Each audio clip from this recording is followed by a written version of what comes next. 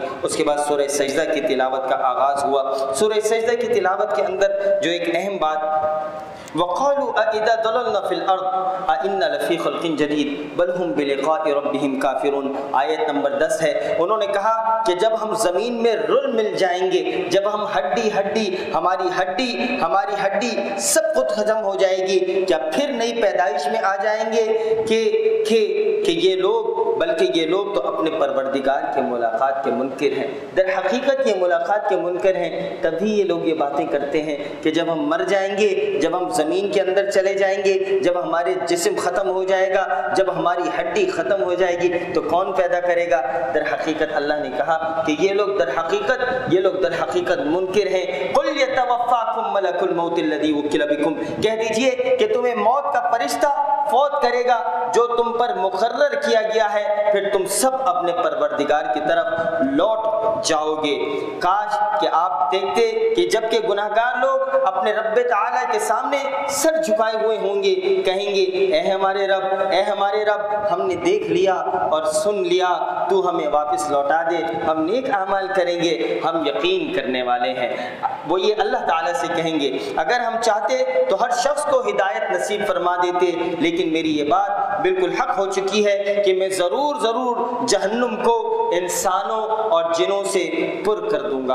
اور اس کے بعد اللہ نے کہا کہ فذوقوا بما نسیتم لقاء یومکم ھذا، اب تم اپنے اس دن کی ملاقات کے فراموش کر دینے کا مزہ چکھو۔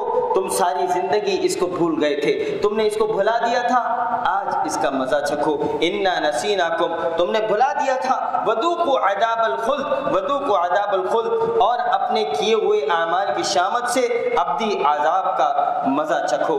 اس کے بعد سورۃ الاحزاب کی تلاوت کا آغاز ہوا۔ اس سورہ احزاب کے اندر، یہ سورہ احزاب جو ہے غزوہ احزاب کے حوالے سے ہے کہ غزوہ احزاب جب ہوا، جب مسلمانوں کے اوپر ایک بہت سخت وقت آ گیا، ایک بہت سخت وقت ہو گیا اور مسلمانوں کے اوپر یہ چڑھ دوڑے، اور مسلمانوں کی حالت کیا تھی کہ مسلمان اس وقت یہ قرآن کے اندر جو الفاظ ادا ہوتے ہیں، وہ لوگ جو اللہ کے نبی صلی اللہ علیہ وآلہ وسلم کے ساتھ تھے، وہ اللہ کے نبی کے پاس آ کر کہنے لگے کہ اے نبی کب اللہ کی مدد آئے گی۔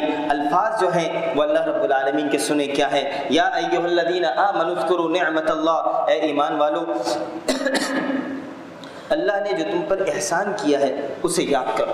اذ جاءتکم جنود فارسلنا علیہم ریحا، کہ جب کہ تمہارے مقابلے کو فوجوں پر فوجیں آئیں اور ہم نے ان پر تند و تیز آندھی اور ایسے لشکر بھیجے، وجنودا لم تروہا، ایسے لشکر بھیجے جو تم دیکھ نہیں سکتے تھے، وکان اللہ بما تعملون بصیرا، اور جو کچھ تم کرتے ہو اللہ تعالیٰ سب کچھ دیکھتا ہے۔ یہاں پر آگے اللہ کیا فرماتے ہیں کہ وہ وقت یاد کرو کہ جب کہ دشمن تمہارے پاس اوپر سے اور نیچے سے چڑھ آئے، اذ جاءکم من فوقکم ومن اسفل منکم، تمہارے آگے اور پیچھے سے یہ دشمن تم پر چل پڑ آئے، تم پر حملہ آور ہو گئے۔ اب اگلے الفاظ کیا ہیں، وَإِذَا زَاغَتِ الْأَبْصَارُ، اور جب کہ آنکھیں پتھرا گئی تھیں، وَبَلَغَتِ الْقُلُوبُ الْحَنَاجِرَ، اور یہ کلیجے منہ کو آ گئے تھے، وَتَظُنُّونَ بِاللَّهِ الظُّنُونَ، اور تم اللہ کے بارے میں عجیب سے گمان کر رہے تھے۔